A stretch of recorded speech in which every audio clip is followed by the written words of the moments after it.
What if the system meant to protect you was the one hunting you? A decorated Navy SEAL, a grieving husband. David Carter thought he could find justice. But when the law failed him, he became something else. Now, the hunters have become the hunted. And just when he thinks it's over, a new game begins. Who's really in control? Stay with us, because this story is far from finished. The road stretched empty under the dim glow of streetlights, casting long shadows across the cracked pavement. David Carter kept one hand steady on the wheel while the other reached over to rest on Emily's thigh. Her fingers curled around his. Warm and reassuring. She was in her third trimester now, and every movement she made seemed slower, more careful.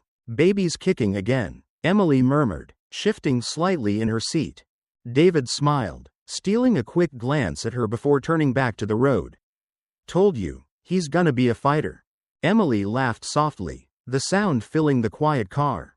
Or maybe he just doesn't like the radio station you picked. David chuckled, but his focus shifted as he spotted something in the rearview mirror. A pair of headlights trailing them. Creeping closer, his jaw tightened slightly. It wasn't unusual for a car to be behind them, but there was something deliberate about the way this one moved. A moment later, the red and blue lights flashed. David exhaled slowly, pulling the car over to the side of the road. Emily turned to him, brows furrowed. What did you do? Nothing. His voice was calm, measured. Just stay quiet. Let me handle this. The patrol car rolled to a stop behind them. Two figures emerged, their silhouettes stretching under the flashing lights. One was tall and broad-shouldered, moving with the ease of a man who knew he had power. The other was younger, his stance rigid but eager, like a student waiting to impress his teacher. David kept his hands on the wheel as the first officer approached his window. The badge on his chest read Turner. His smirk was slight, but there was no mistaking the edge in his eyes. License and registration. David moved carefully, retrieving his wallet from the center console. His motions deliberate. He handed over his ID, watching as Turner barely glanced at it before turning his gaze to Emily. Out late, aren't you? Turner drawled, his fingers tapping against the side of the car.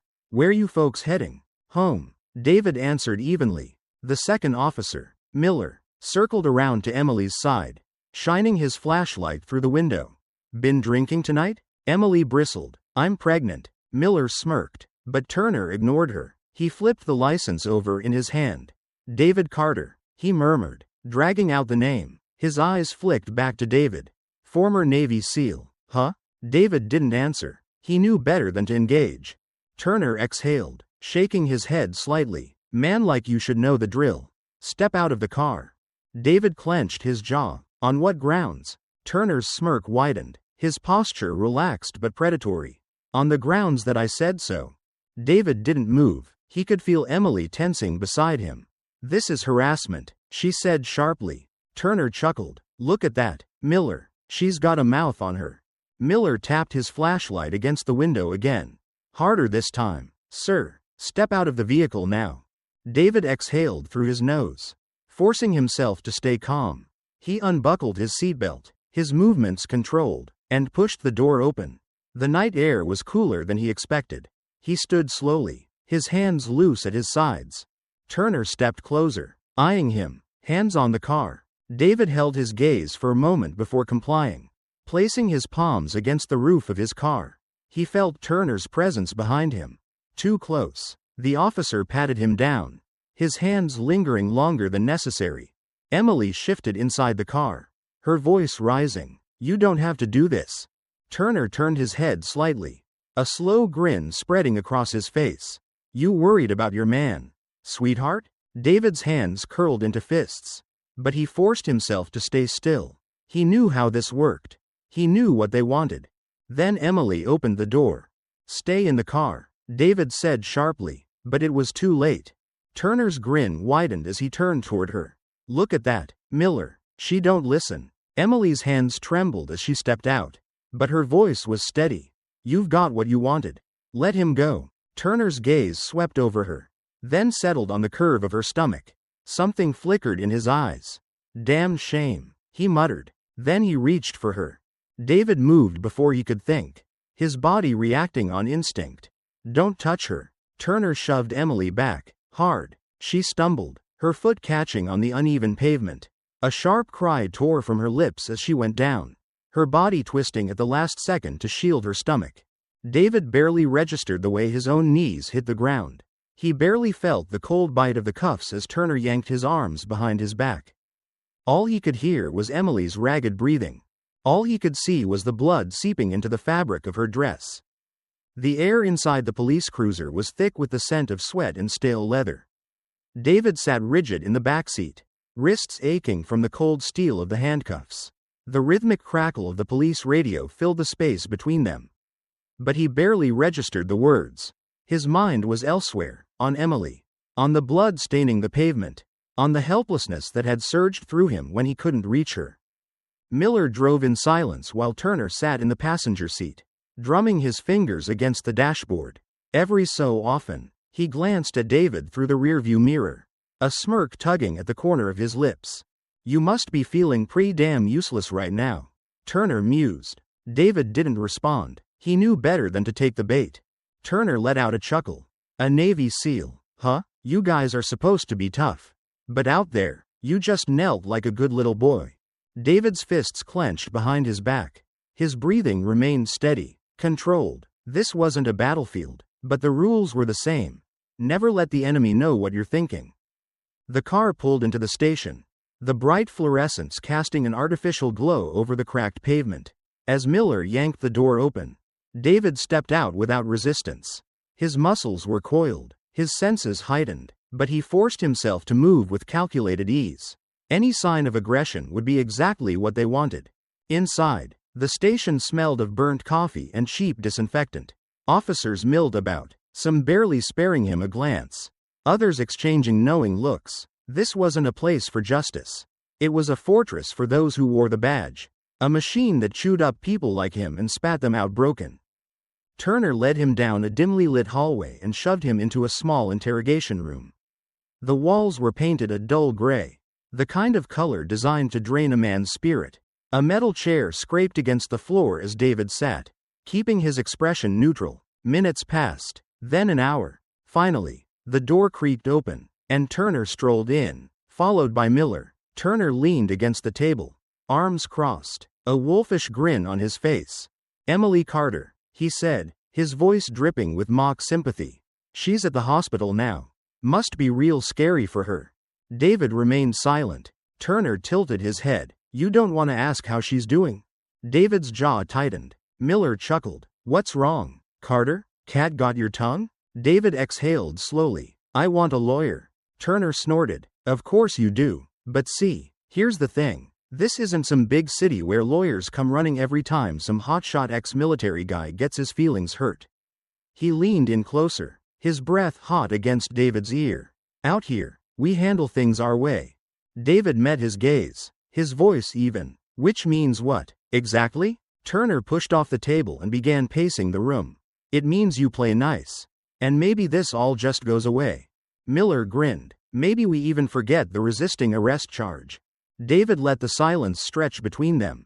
He could feel them waiting for him to crack, to lash out, to give them something they could use.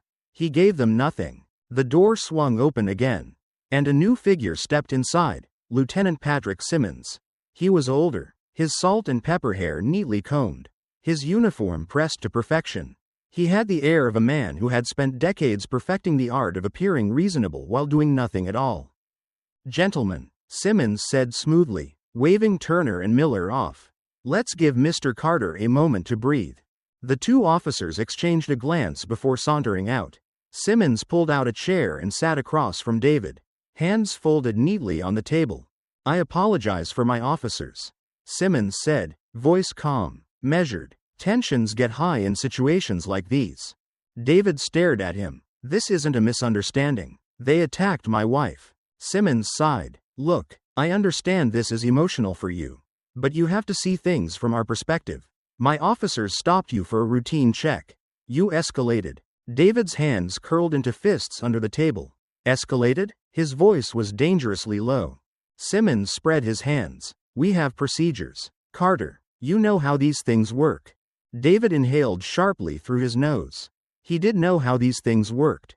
They'd talk in circles, Act like this was all some unfortunate mix-up. And in the end, nothing would change. The door opened again. A younger officer stepped in. Looking hesitant, his eyes flicked to David before he turned to Simmons. "Sir, we just got an update from County General." David felt the shift in the air before the words even came. The officer hesitated, then, quietly, "The baby didn't make it." The world stilled. David's breath left him in a slow, measured exhale. His heart pounded in his ears. His vision tunneling. For the first time since the moment those red and blue lights had flashed behind them. Something inside him cracked. Simmons cleared his throat. I'm sorry for your loss." David didn't look at him. The officer shifted uncomfortably before retreating. The door clicked shut. Simmons sighed. "I think it's best if you go home. Carter, be with your wife." David finally turned to face him. His voice was quiet, but steady. "You think this ends here?" Simmons held his gaze. "I think you're a man who knows how to pick his battles." David didn't answer. The door opened once more, and Turner stepped in, walking slowly, deliberately. He leaned down beside David, his voice just above a whisper. "You can think this is unfair all you want," Turner murmured, "but the law belongs to us. No one's coming to save you." David didn't move. He didn't speak. But deep inside, something had shifted. This was no longer about grief. This was war. Morning came slowly, dragging the weight of the previous night with it. The fluorescent lights in the police station flickered, casting sharp shadows on the cracked linoleum floors. David sat on the wooden bench in the processing room, hands resting on his knees, jaw clenched. The cuffs were gone, but the deep indentations they left behind still throbbed against his skin. A heavy steel door creaked open, and Lieutenant Simmons stepped in. Holding a clipboard, he scanned it with exaggerated indifference before looking up. "You're free to go," he said flatly. David didn't move. "No charges?" Simmons shrugged. "No reason to keep you." David stood, taking a slow breath. "Then where's my paperwork?" Simmons smirked. "There isn't any." A bitter laugh built in David's throat, but he swallowed it down. They hadn't even bothered to fabricate a reason for his arrest. He'd simply been a problem that needed containing for a few hours. Now, they expected him to leave, tail between his legs, grateful he wasn't facing worse. Without another word, David walked past him, through the station's front doors, and into the morning air. The town looked the same as it always did. Small businesses lined the streets. People went about their routines. The world continued as if nothing had happened. The same sun shone down on the same sidewalks. But for David, everything had shifted. Emily was still in the hospital. He needed to see her. The hospital smelled of antiseptic and stale air. When David pushed open the door to Emily's room, she was staring at the ceiling, her hands folded over the hospital blanket. She looked smaller than he remembered, like the weight of everything had compressed her into something fragile. She turned her head slowly when she heard him enter. Her eyes were swollen, red-rimmed. "They told me," she whispered. David moved to sit beside her. He reached for her hand, and for a moment, she let him hold it. Then she pulled away. His chest tightened. "I should have done something," she murmured. David shook his head. "This isn't on you." Her lip trembled. "Then who is it on?" "David, who do I blame? The cops? The system? God?" She let out a sharp, broken laugh. "Because I don't know who to scream at anymore." David didn't have an answer. Emily turned her face away, staring at the window. "I just want to be alone for a while." David hesitated. "I'll be back." She didn't respond. He left the hospital feeling hollowed out. But there was no time to sit in grief. He needed to act. Marcus Hale's office was tucked into a quiet corner of downtown. The kind of place most people wouldn't notice unless they needed him. The waiting room was small, lined with old chairs and faded newspaper clippings of cases Hale had worked on. When David entered, a receptionist barely looked up before motioning him toward the door at the back. Hale was seated at his desk, flipping through a thick folder. He looked up, pushing his glasses up the bridge of his nose. "David Carter, I heard about what happened." David sat across from him. "Then you know why I'm here." Hale nodded, lacing his fingers together. "You want justice. But let me be clear, it won't come easy. Cases like these?" He gestured to the stacks of files on his desk. "They get buried. The cops will close ranks. Witnesses will disappear. Evidence will get lost. David leaned forward. There was a dash cam. Hale sighed. If it exists, they'll make sure it never sees the light of day. David's fists tightened. Then how do we fight this? Hale studied him. The only way we win is if the truth becomes too big to ignore. That means evidence, witnesses, and pressure. He leaned back. And even then, it might not be enough. David exhaled sharply through his nose. There's got to be something. Hale nodded. First step? We ask. You go to Simmons and request that footage. Officially. David knew what the answer would be. But he had to try. The police station was just as he had left it, quiet. Insulated, untouchable. When he asked to see Simmons, the officer at the desk barely concealed his amusement before buzzing him through. Simmons was waiting, arms crossed, already looking bored. Carter, he drawled. Back so soon? David didn't waste time. I want the dash cam footage from last night. Simmons tilted his head. Which footage? You know which one. Simmons feigned thought. Oh, you mean the footage from your little traffic stop? He tsked. That's unfortunate. David's stomach tightened. What do you mean? Simmons shrugged. We checked. No relevant footage was recorded. A slow burn started in David's chest. You're telling me that 2 officers, on duty, in a marked car, didn't have their dash cam running? Simmons smirked. I'm telling you that, according to our system, there's nothing available. Could be a technical issue. Could be user error. Who knows? David took a step closer. Voice low. You're covering for them. Simmons's expression didn't change. I'm ensuring proper procedures are followed. David held his gaze. And what happens when someone finds out the truth? Simmons exhaled through his nose. A ghost of a laugh. Then I guess we cross that bridge when we get to it. David turned on his heel and walked out before he did something he couldn't take back. The reality hit him in full force. They had erased it. The footage, the evidence. His case had been over before it even started. Back at the hospital, Emily was asleep. He sat beside her, staring at the rise and fall of her breathing, feeling the weight of everything pressing down on him. His phone vibrated. A blocked number. He hesitated, then answered. A voice on the other end. Low and distorted. They've done this before. David's pulse quickened. Who is this? A pause. Then, if you want proof, start watching them. The line went dead. David stared at his phone. Someone inside the system wanted to talk. David had spent years in war zones where survival depended on patience, observation, and knowing when to strike. Now, back in a quiet town where justice was supposed to mean something, he found himself falling back into old habits. Turner had a routine. David watched from a distance, tracking the officer's movements with the same discipline he had used overseas. Each evening, after his shift, Turner would stop by O'Malley's, a dimly lit bar just outside town. It was a place where men like him could drink without judgment, surrounded by others who didn't ask too many questions. David parked across the street, far enough to remain unnoticed. Through the bar's foggy windows, he saw Turner laughing with a few officers. His posture relaxed, his face unburdened. There was no sign of guilt, no weight from what he had done. He was just another cop unwinding after a long day. A man who believed he was untouchable. David gripped the steering wheel, forcing himself to breathe evenly. A short while later, Turner leaned across the table toward another officer.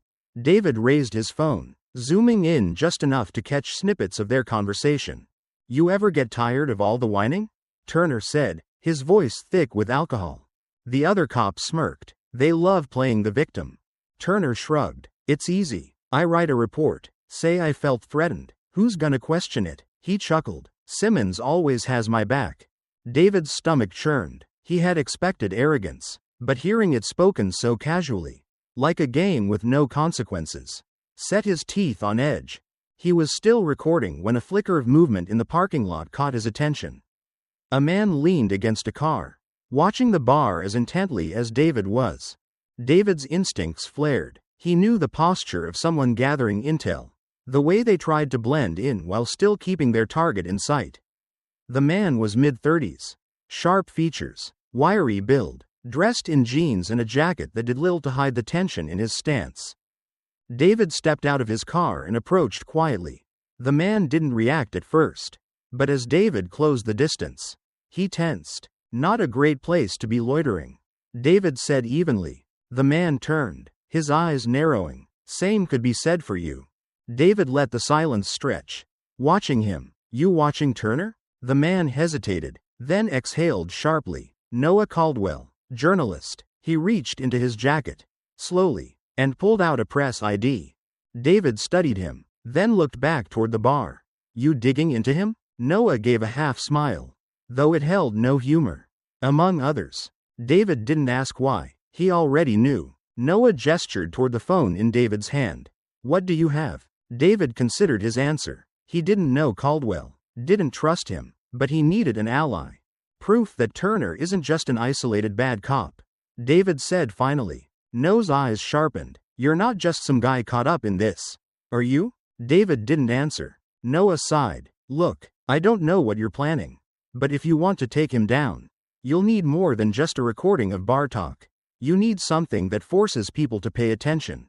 David folded his arms. And you have something? Noah hesitated before pulling his phone from his pocket. He scrolled for a moment, then handed it over. On the screen, a grainy video played. 2 officers, Turner and Miller, shoving a young black man against a car. He wasn't resisting, but that didn't matter. Turner struck first, hard and fast. Miller followed, fists landing without hesitation. The young man collapsed, unconscious, before they tossed him into the back of the patrol car like a piece of garbage. David clenched his jaw. That's from a witness who was too scared to come forward. Noah said, he sent it to me weeks ago. But without someone willing to testify. It's just another piece of ignored evidence. David looked up. You want to expose them? Noah met his gaze. And you don't? David pocketed his phone. I want justice. Noah studied him for a long moment. Then I guess the question is, how far are you willing to go? David didn't answer. He already knew. David sat in his truck, the weight of the video sitting heavily in his pocket. The grainy footage of Turner and Miller beating an unarmed man was damning. But he knew better than to think it was enough. He had seen men get away with worse. Evidence alone wouldn't bring them down. It had to be used the right way. He sent the file to Marcus Hale, the one man who might know what to do with it. Minutes later, his phone buzzed. Where the hell did you get this? Hale's voice was sharp, urgent. Does it matter? David replied. Hale exhaled. This is big, but it won't be enough on its own. The department will circle the wagons. We need more witnesses. A pattern of behavior. Something that proves it's not just a one-time incident. David gripped the wheel. So what do we do? Give me time. I'll pull some strings. David wanted to believe him. He really did, but deep down, something told him time wasn't a luxury they had. 30 minutes later, Hale called back. They broke into my office. He said, voice low, controlled. Every file I had, gone. The hard drive where I stored the video, wiped. David's chest tightened. Are you okay? I'm fine. But they sent a message. Whoever did this knew exactly what to look for. David ran a hand down his face. It wasn't just about covering their tracks, it was about control. They wanted him to know they were watching. Then his phone buzzed again. Unknown number. Emily's voice, shaking. David, he stiffened. What happened? I got a call. They didn't say who they were, but they knew where I was, what I was wearing. They said if you don't stop digging, they'll make sure you regret it. A cold fury settled in his gut. They weren't just coming for him. They were coming for her. David ended the call, his hands clenched into fists. This wasn't just about Turner and Miller anymore. It was the entire system protecting its own. And they were making it clear. They had all the power. He met Noah that night, back in the same parking lot outside O'Malley's. They're moving faster than I expected. Noah said, that means they're scared. David scoffed. They don't look scared. They look untouchable. Noah pulled out a cigarette, lighting it with steady hands. Every empire falls. You just have to know where to place the dynamite. David exhaled. We take them down our way. Noah studied him. And what way is that? David met his gaze. The one they don't see coming. Later that night, David uploaded the video. An anonymous account. No ties back to him. Within minutes, It started spreading. For the first time, he felt a flicker of hope. Then, the news broke. Turner, standing in front of a podium. Uniform crisp, eyes hard. The video circulating online has been doctored. He declared, "It's the work of local gangs trying to smear the hardworking officers protecting this community." David's fingers curled into a fist. On the screen, a reporter spoke over the footage of Turner's statement. In response to the recent video, authorities have announced an ongoing investigation into a suspect connected to criminal activity. That suspect, a former Navy SEAL, is now under scrutiny for possible ties to violent organizations. David's breath caught in his throat. They weren't just denying the truth. They were rewriting it. David sat in the dim glow of a streetlight. His truck parked a block away from his own house. He couldn't go inside. Not now. Not when he knew eyes were watching. Waiting. He had spent his life navigating battlefields. But this was different. This was home. And now, home had become hostile territory. Through the windshield, he could see the shadows of movement. A patrol car rolled past. Slow and deliberate. They weren't just looking for him. They were making sure he knew they were looking for him. He exhaled. He should have expected this.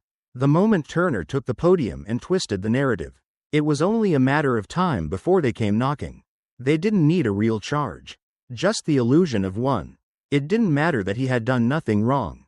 The system had already decided he was guilty. His phone buzzed. "Noah, you need to disappear." Noah's voice was tight, urgent. "They're setting you up. An assault charge. Maybe resisting arrest. Something vague enough to justify throwing you in a cell." David clenched his jaw. "And then what?" "Then they let you rot. Or worse." David didn't answer. He didn't need to. They both knew what worse meant. "Look, man, I get it," Noah continued. "You want to fight back. But running isn't losing. It's staying alive long enough to win." David let out a breath, shaking his head. "Running doesn't stop this from happening to someone else." Noah sighed. "Then what's the plan?" David glanced at the patrol car as it disappeared down the street. "I stopped them before they stopped me." Back at their house, Emily sat at the kitchen table, arms crossed tightly over her chest. "We have to leave," she said the moment David stepped inside. He stayed by the door, his back still tense. "Emily, don't try to convince me there's another way." She cut him off. "You saw what they did. They're not going to stop." "David, not until you're gone. Or worse." He hated the fear in her voice. Hated that he had brought this to their doorstep. "I can't walk away," he said. "You can. You just won't." Silence filled the room. The space between them felt impossibly wide. Then, softer, she whispered, "I lost one family already. Don't make me lose another." His chest ached, but he shook his head. "If I run, they win. And it doesn't end. Not for us. Not for anyone." She closed her eyes, exhaling shakily. "Then finish it." David turned to leave. "David," she called after him. He looked back. "Make sure they never do this to anyone else again." Outside, he met Noah again, this time in an old storage unit off the highway. Noah's laptop screen glowed in the darkness, casting shadows across his face. "You're not going to like what I found," Noah muttered. David pulled up a chair. "Try me." Noah clicked through a series of files. Turner's been taking payoffs for years. Small time at first, letting certain guys walk, looking the other way, but it escalated. He's got connections to people higher up, people who protect him. That's why he's untouchable. David leaned in. And Miller? Drunk, sloppy. The guy's barely holding it together. He's been written up a dozen times for excessive force. But every complaint disappears before it can go anywhere. David's mind started working through the possibilities. Turner was too protected to hit head on. But Miller? Miller was a liability, even to his own people. Where does Miller drink? Noah hesitated. "Wait, David, I didn't dig this up so you could." "Where?" A long pause. Then, Noah sighed, rubbing a hand down his face. "There's a bar on the east side. Small place. No cameras. No cops." David nodded. "And Turner?" Noah clicked a few more keys. "He's got a house outside town. Secluded. No neighbors for miles." David sat back. Two targets. Two different approaches. He had been fighting this war on their terms, trying to play within their system. That ended now. He was done playing defense. Now, it was time to hunt. Miller was halfway through his third whiskey when David spotted him. The bar was dimly lit. The kind of place where no one asked questions. Where men like Miller could drink away their sins without fear of judgment. David sat in the corner, nursing a beer he had no intention of drinking. His eyes never left the target. He had studied Miller for days, learned his routine, his habits. The man was predictable, always came here alone, always left at the same time, always took the same route home. Miller thought he was safe. He had no idea that tonight, he was being watched. The clock on the wall ticked past midnight. Miller downed the last of his drink, let out a long sigh, and grabbed his coat. David stood up. It was time. Miller stepped outside, shivering slightly as the night air hit him. The streets were empty at this hour, just the way David needed them to be. He kept his distance, letting Miller stumble down the sidewalk toward his car. Then, just as Miller reached for his keys, David struck. A firm hand clamped over Miller's mouth, yanking him backward into the darkness of a nearby alley. He barely had time to struggle before David drove an elbow into his ribs, forcing the air from his lungs. Miller gasped, eyes wide with panic. David released his grip just enough to let him breathe. "Do you remember me?" Miller coughed, trying to turn his head, but David tightened his hold. "David," he wheezed. David said nothing. He let the silence sink in.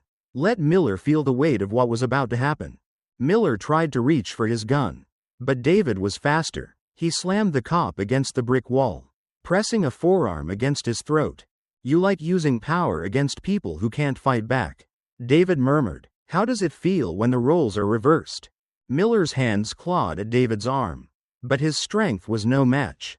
"You think you're in control," Miller choked out, "but you have no idea what you're up against." David's grip tightened. "Neither do you." Miller's legs buckled, his breath coming in ragged gasps. Then, suddenly, David released him. Miller collapsed onto the pavement, coughing, eyes darting wildly for an escape. David stepped back, watching him. He wasn't done yet. Miller had no idea. Miller's eyes fluttered open, and for a moment, he couldn't process where he was. His breath came in sharp gasps as he tried to move, but his arms and legs wouldn't budge.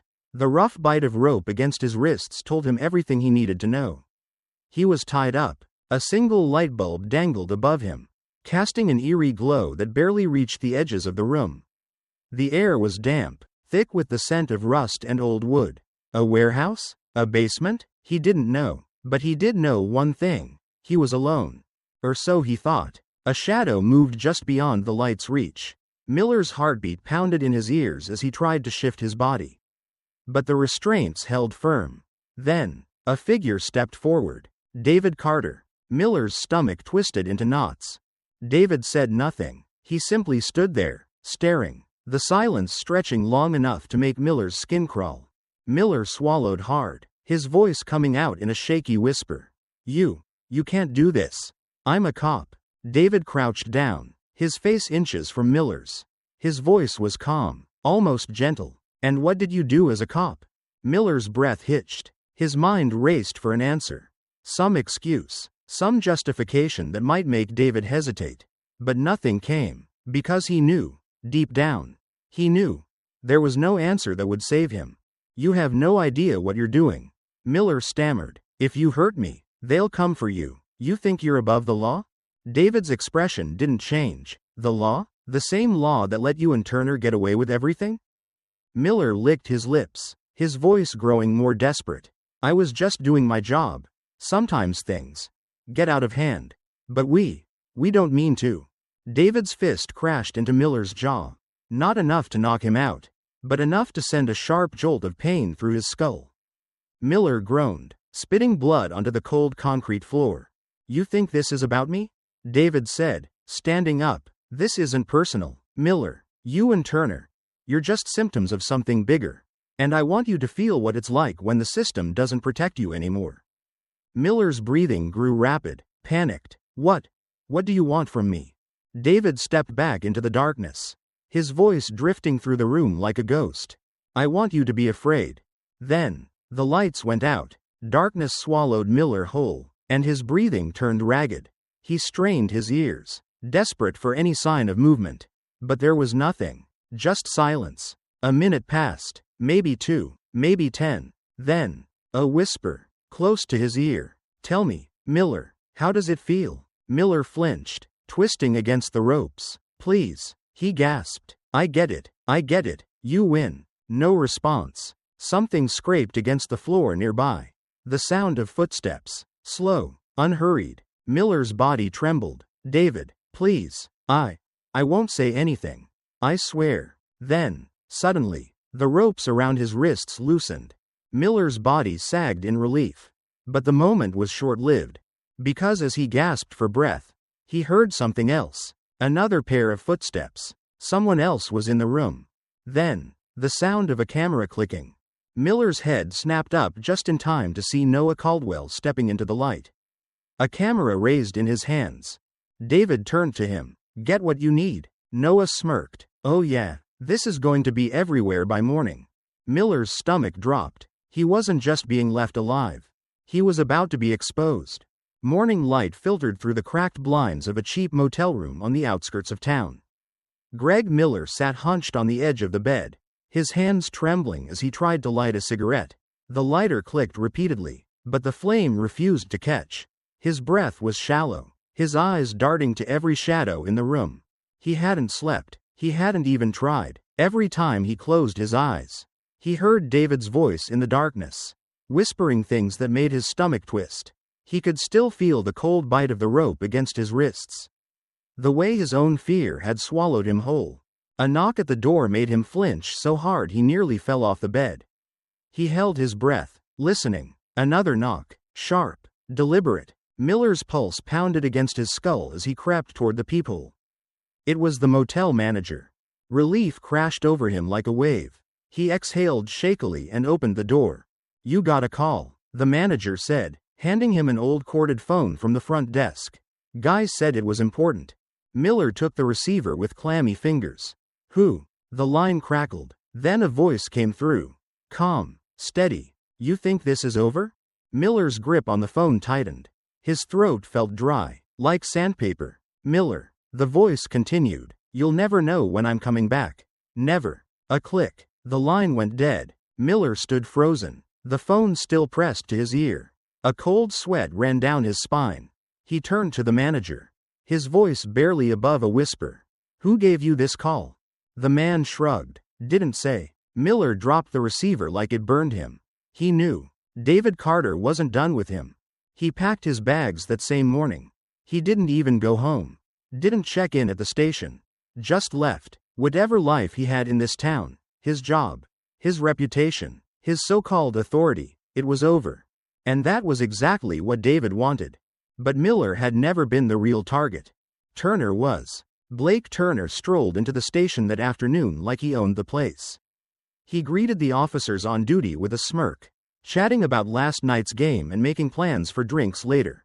To him, nothing had changed. Miller was weak, and weak men always broke under pressure. Turner wasn't weak. He had played this game too long, and he knew how it worked. Nobody could touch him. He sat down at his desk, sipping coffee, scrolling through his phone. That's when he saw it. An email. No sender, no subject line, just an attachment. He frowned, clicked it. A voice recording played. Miller was easy. David's voice murmured through the speakers. "But you still think you're untouchable, don't you?" Turner's jaw clenched. His grip on the phone tightened. "I hope you're sleeping well, Turner," David continued, "because soon, you won't sleep at all." The recording cut off. Turner slammed his phone down. He looked around the precinct, his pulse hammering in his ears. No one else had heard it. No one else knew. He inhaled slowly, forcing himself to relax. Miller had always been the weaker link. Maybe Carter had gotten lucky with him, scared him off. But this was a bluff, a desperate attempt to rattle him. Turner wasn't scared. That night, he drove home, the radio playing softly in the background, one hand on the wheel, the other resting on his holster. The road was dark, empty. Then he saw it. In his rearview mirror, a car, no headlights, just a shadow following him in the distance. Turner felt a prickle of unease at the back of his neck. He slowed down. The car slowed too. He switched lanes. So did the car. His fingers wrapped around the grip of his gun. He pulled into his driveway, stepping out with careful, measured movements, scanning the street behind him. Nothing. No car. No movement. Just silence. But Turner knew what this was. He wasn't being threatened. He was being hunted. The night air was still. No wind. No rustling trees. Only the distant hum of cicadas filling the silence around Turner's isolated house. A place meant for peace. For solitude. But tonight, the quiet felt wrong. He stood in the center of his dimly lit living room. His heartbeat a slow, steady drum in his chest. Something felt off, though he couldn't quite place it. He had locked the doors, checked the cameras, yet an unease curled in his gut like a warning he couldn't ignore. His phone screen flickered. Then, just like that, no service. A deep frown etched into his face. He tapped the screen, moved toward the window to check the reception. Nothing. That was when the security monitor in the corner of the room went dark. The feed cut out. Turner's fingers twitched toward the holster at his waist. But when he reached for it, his side was empty. Where the hell was his gun? His eyes darted to the hallway leading to his bedroom. The safe. Moving quickly, he reached the nightstand, yanked open the drawer. Empty. A slow, creeping dread slithered up his spine. That was when he heard it. A soft, deliberate creak of floorboards. Not from the house settling. Not from his own movement. Someone else was here. Turner turned sharply, fists clenching as his eyes adjusted to the dim light. And there, standing in the doorway, was David Carter. Calm, unshaken. Turner barely had time to react. He lunged forward, aiming to strike. But David was faster. He sidestepped, grabbed Turner's wrist, and twisted. A sickening pop echoed through the room as Turner grunted in pain. His body thrown off balance. Before he could recover, David's fist connected with his jaw. The impact sent Turner sprawling onto the wooden floor. His ears ringing, he rolled onto his back, gasping, trying to scramble to his feet. But David was already on him. A knee pressed down onto his chest. An unyielding weight that made breathing difficult. No words, no threats, just action. Turner's vision blurred, his lungs burning. He tried to push back, but David held firm. And then, darkness. The first thing Turner registered when he regained consciousness was the cold. The second was the rope biting into his wrists and ankles. He was tied to a chair in the middle of his own living room. The coffee table was overturned, shards of broken glass glinting under the low light. The air smelled like sweat, dust, and something else. Something unfamiliar. Across from him, sitting in the shadows, was David, watching. Turner's breath came in ragged gulps. He tried to move, but the rope cut into his skin. David leaned forward, elbows resting on his knees. His voice was quiet, steady, terrifying in its calmness. "Do you like how this feels?" Turner swallowed hard. For the first time in his life, he understood what it meant to be powerless. The room was silent except for Turner's ragged breathing. His wrists ached from the tight rope binding him to the chair, the coarse fibers biting into his skin. His legs were just as useless, tied to the chair's legs, keeping him completely immobilized. He tugged against the restraints once more, but they didn't give an inch. The only source of light came from the street lamp outside, casting long shadows across the living room. It barely illuminated the figure sitting in front of him, David Carter. He was calm, unsettlingly so, leaning back in Turner's own chair as if he belonged there more than Turner himself. His hands were resting lightly on his knees, his head slightly tilted, watching. Turner swallowed, his mouth dry. "You think you can do this to me?" His voice came out rough, forced. "You think you can just walk in here, tie me up, and get away with it?" David didn't react. His expression didn't shift. His breathing didn't change. Turner let out a sharp breath, trying to summon his usual confidence, the arrogance that had carried him through every situation where he held the power.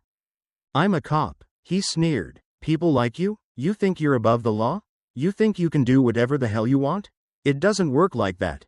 David finally moved, slowly, deliberately. He leaned forward, elbows resting on his thighs, his face inches from Turner's.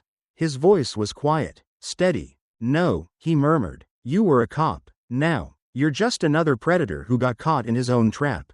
Turner's stomach twisted, but he forced himself to hold David's gaze. You have no idea what you're doing. He spat. You think this changes anything? The system protects me. No one will believe you. David smiled. It wasn't friendly. It wasn't even angry. It was worse than that. It was the look of a man who had already decided exactly how this night would end. You're right, David said, standing up. No one will believe me. That's why you're going to tell them yourself. Turner frowned, confusion flickering across his face. What the hell are you talking about? David reached into his pocket and pulled out a small recording device. Setting it on the coffee table between them. The red light blinked. Waiting. Talk, David ordered. Turner scoffed, shaking his head. You're insane. David exhaled softly, then leaned in again, so close that Turner could see the cold calculation in his eyes. I know what you did to Emily. David whispered. I know what you've done to others. Every single one of them. I've seen the files. I've talked to people you've hurt. And I know exactly how you operate. Turner's muscles tensed. I could list every name. Every charge that should have been brought against you. The assaults. The fabricated reports. The men and women who suffered because you thought your badge made you untouchable. David's voice darkened. But we both know the justice system won't do a damn thing. So, I'm not here for justice. Turner's breath hitched. I'm here for something else.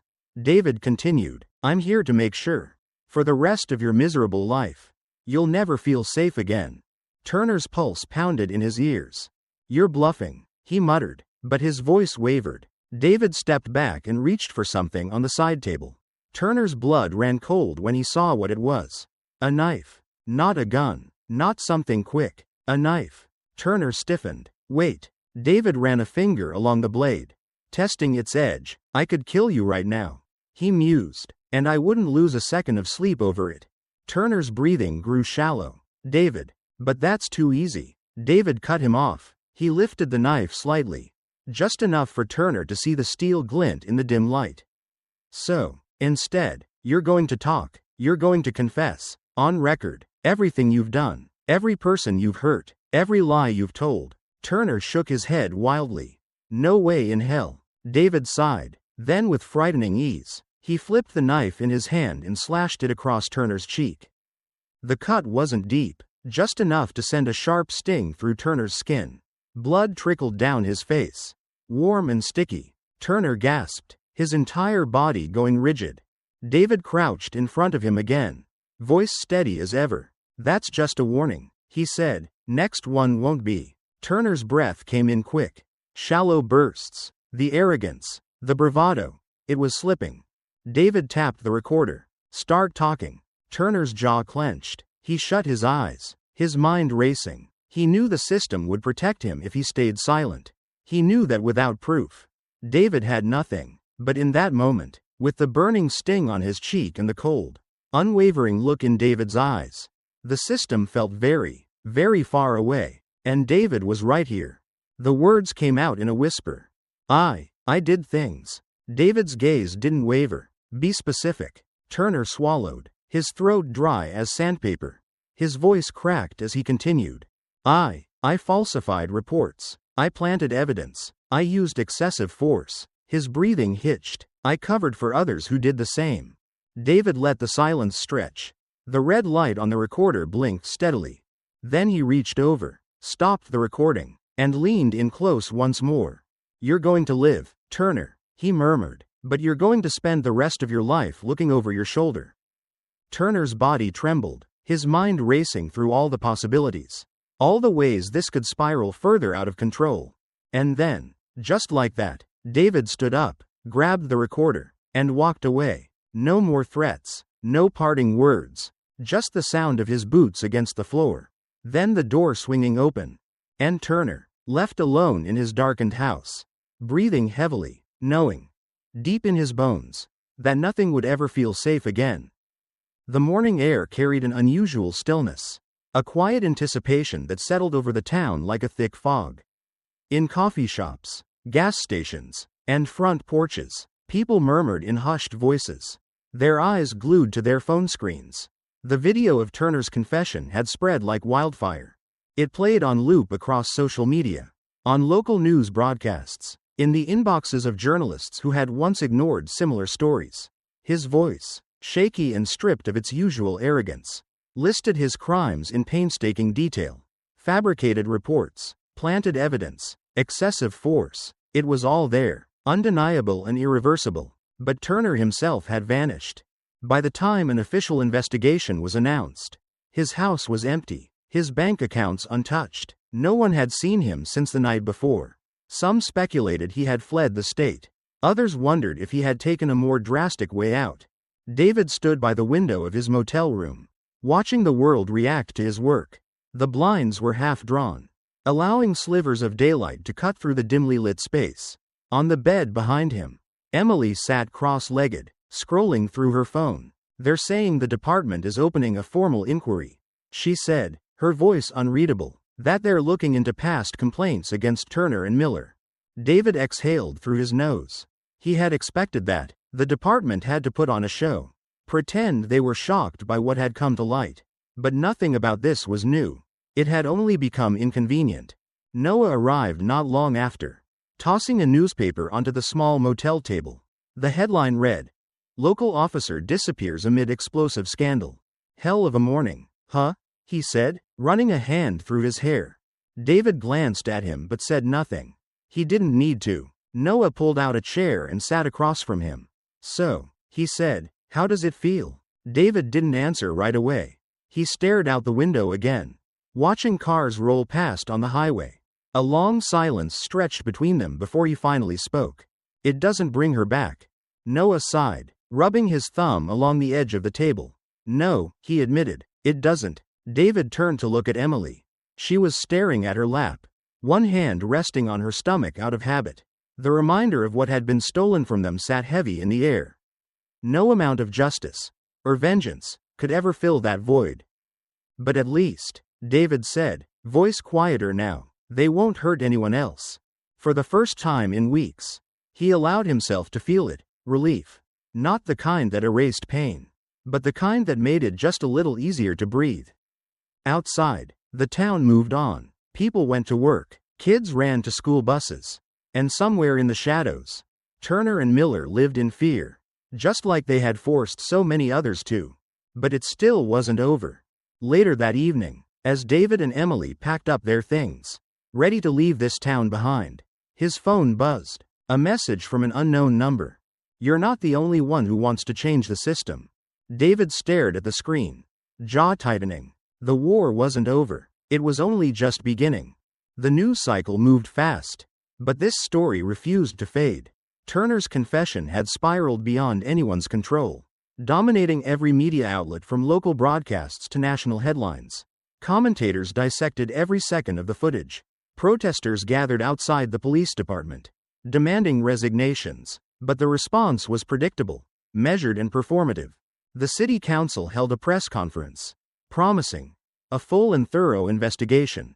Then, within hours, they announced the dismissal of a handful of low-ranking officers, none of whom were directly named in Turner's confession.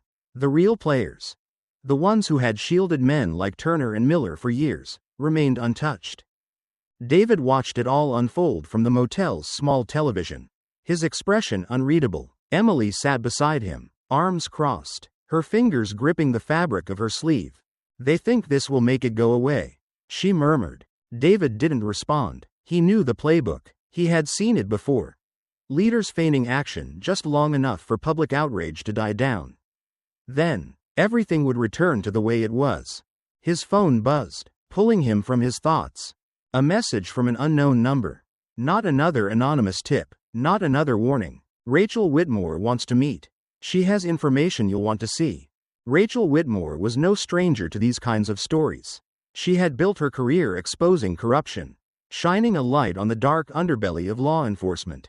The only reason she had survived this long was that she was careful, never trusting sources too easily, never running a story without rock-solid proof. David agreed to meet her at a quiet diner just outside of town. The place was nearly empty, the kind of spot where truckers stopped for late-night coffee and where no one asked too many questions. Rachel was already seated when he arrived, A worn leather notebook sat beside her, next to a manila envelope thick with documents. She looked up as David slid into the booth. "I was wondering when we'd cross paths," she said. David didn't bother with pleasantries. "You have something for me." Rachel tapped the envelope. "I have something for everyone, if you're willing to see this through." She pushed the file across the table. David opened it, scanning the pages inside. Reports, testimonies, internal memos stamped confidential. "This isn't just about Turner and Miller," Rachel continued. "This department has been covering for guys like them for years. Some of the names on that list," she hesitated, lowering her voice, "they go all the way to the top." David's grip on the papers tightened. He flipped through more pages. Records of cover-ups, allegations of excessive force, all dismissed with little or no investigation. It was a pattern. A machine designed to protect its own, no matter how many lives it destroyed. At the center of it all, the police chief and the mayor. "This is why they're trying to bury your story," Rachel said. "Turner and Miller were disposable. But if people start asking the right questions, if we push hard enough." She let the sentence hang. David closed the file. His mind was already racing through the possibilities. The risks, the consequences. Emily had asked him the night before if they could finally leave this behind. He had promised her that they would. But now, he wasn't sure if he could. Noah called that evening with another update. "I found Turner." David sat up straighter. "Where?" "A town 3 hours from here. He's been switching motels every few nights. Never staying in one place too long. He's scared, man." David said nothing. "I think he believes someone's following him," Noah added. "Good. What about Miller?" David asked. Noah exhaled. "No one cares about Miller. He lost everything. He's a ghost." David's jaw tightened. 2 men had fallen, but the system that created them still stood. And now, he had the proof to bring it all down. David sat in the dimly lit motel room, the weight of the documents pressing against his hands. Each page held enough evidence to bring down an empire. The kind of truth that didn't just ruin careers, but erased legacies. Across from him, Emily watched in silence, her expression unreadable. The tension between them had been growing ever since Rachel handed over the files. "You're not thinking about keeping this quiet, are you?" she finally asked. David exhaled slowly, rubbing his temple. "If I release this, things will escalate, not just for me, for you." Emily leaned forward, her voice calm but firm. "David, we're already in it. If we stop now, what was it all for?" She was right, and he knew it. This had started as a personal mission, a response to unimaginable loss. But now, it was bigger than them. It was about the people who had been silenced before and the ones who would suffer next if nothing changed. David picked up his phone and dialed. Rachel met him in a secluded parking lot late that night. The moment she saw the expression on his face, she knew he had made up his mind. "This is everything," he said, handing over the thick envelope. "Names, dates, financial records.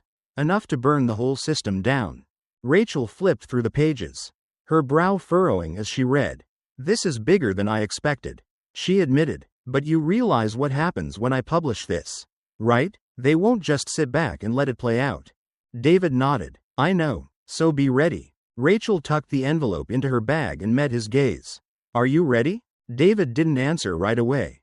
Instead, he glanced at Emily, standing a few steps away, arms crossed. "I don't think I ever will be," he admitted, "but that doesn't mean it shouldn't happen." Rachel gave him a small nod before slipping into her car. As she drove away, Emily turned to David. "So what now?" David looked up at the dark sky, exhaling. "Now, we wait." The article dropped 3 days later. The front page of the city's biggest newspaper carried Rachel's byline: "Systematic corruption in law enforcement. How deep does it go?" The story named names. It exposed a network of cover-ups stretching back over a decade. The mayor, the police chief, multiple high-ranking officers, all implicated. The public reaction was immediate. Protests erupted outside City Hall. The governor announced an independent investigation. Federal agencies began looking into the department's history. David and Emily sat in a diner, watching it all unfold on the news. He took a sip of his coffee, his face unreadable. "You did it," Emily said softly. He let out a quiet chuckle. "No, We did. For the first time in a long time. David felt something other than anger. It wasn't quite peace, but it was close enough. That night, as they packed their bags to leave town for good, David's phone buzzed with an unknown number. A single message appeared on the screen. "You've done well, but the fight isn't over." David smirked, shaking his head. He had suspected as much. Maybe justice wasn't a destination. Maybe it was a war that never truly ended. But for now, he had won his battle. And that was enough. David lay awake, staring at the ceiling of their small apartment. The quiet hum of the refrigerator and the faint ticking of a clock on the wall were the only sounds in the room. It had been weeks since they left town. But sleep never came easy. When it did, it came in flashes of blue and red. He saw Emily on the ground, clutching her stomach, her scream piercing the night. The flashing lights of the squad car blurred into a haze. The distorted laughter of Turner echoing in the background. Then came the sensation of cold metal biting into his wrists. The suffocating rage, the helplessness. David gasped awake, chest rising and falling rapidly. Sweat clung to his skin. The sheets tangled around his legs. The other side of the bed was empty. He sat up, scanning the dimly lit room before spotting Emily in the living room. She sat on the couch, staring down at something in her hands. The ultrasound photo. She didn't look up when he approached. He didn't say anything. He just sat beside her, waiting. Finally, her voice broke the silence. "Do you think we did enough?" David exhaled slowly. He didn't have an answer. They had taken down Turner and Miller. They had exposed the corruption, forced an investigation. But did it really matter? Would it stop the next Turner from abusing his badge? Would it prevent the next Emily from losing everything? She turned to him, her eyes searching his for something, an assurance he wasn't sure he could give. "I don't know," he admitted. Emily nodded, as if that was the answer she expected. Then she placed the ultrasound photo back into its envelope and stood up. "I'm going to bed." David sat there for a long time, staring at the spot where she had been, feeling the weight of everything pressing down on him. The next morning, as they finished breakfast, David heard a knock at the door. His body tensed. No one knew where they lived. Emily glanced at him, her expression mirroring his unease. He slowly walked to the door, pausing before unlocking it. When he opened it, no one was there, just a small manila envelope on the doormat. David bent down, picking it up. There was no return address, no markings, just a sealed flap. He took it inside, setting it on the kitchen table. Emily stood beside him, watching as he carefully peeled it open. Inside was a single photograph. Turner, his body slumped against a motel room wall, eyes open but vacant, a bullet hole clean through his forehead. David felt a slow chill crawl up his spine. He turned the photo over. There was a single line written on the back in black ink. "Justice doesn't sleep." Emily covered her mouth with her hand. David just stared at the words, his heartbeat steady but his mind racing. Someone else had picked up where he left off. And that meant this wasn't over. David sat at the kitchen table, staring at the photograph of Turner. The man's lifeless eyes, the crimson smear trailing down the motel wall, the gaping wound in the center of his forehead. It was all too deliberate, too precise. This wasn't an accident. Someone had done this with intent. Emily hovered behind him, arms crossed, her face a careful mask of unreadable emotion. She had always known this wouldn't be over. Not really, not in the way they had hoped. "Who sent this?" she finally asked. David didn't answer immediately. He turned the photograph over again, running his thumb over the words scrawled in black ink. "Justice doesn't sleep." The words weren't meant for Turner. They were meant for him. His phone buzzed. He picked it up, glancing at the screen. A blocked number. A single text message appeared. "We did our part. Now it's your turn to decide. Join us or disappear." David felt the familiar weight of something cold settle in his gut. There was no name, no instructions, no follow-up, but he knew exactly what it meant. Someone else had been watching. Someone else had stepped in when he had walked away. The real question was, who were they? Another group of victims? A silent movement of people who had lost everything like he had? Or something else entirely? Emily placed a hand on his shoulder, grounding him. "David, we have a choice here. We don't have to." A car engine rumbled outside. David's muscles tensed. He rose from his chair, walking toward the window. Peering through the blinds, he spotted a dark sedan parked across the street. A man sat in the driver's seat, watching, not moving, not leaving, waiting. David exhaled slowly. He had spent so long hunting that he hadn't considered what would happen when someone came hunting for him. Emily's voice was soft behind him. "Are you going to open the door?" David didn't answer right away. The weight of everything pressed against him. The sleepless nights. The blood on his hands. The system that had failed them all. He could walk away now. Let it go. Or he could open that door. Face whatever was coming next. The choice was his. He reached for the doorknob. Justice isn't always found in a courtroom. Sometimes, it's forged in the fire of those who refuse to stay silent. David Carter's battle started as personal vengeance. But in the end, it became something bigger. A fight against a system built to protect itself. But the question remains. When the system fails, who will stand up? Who decides where justice ends and survival begins? Let us know your thoughts in the comments. And if you want more stories that uncover the truth behind the power, subscribe to Covert Truths, because the fight isn't over yet.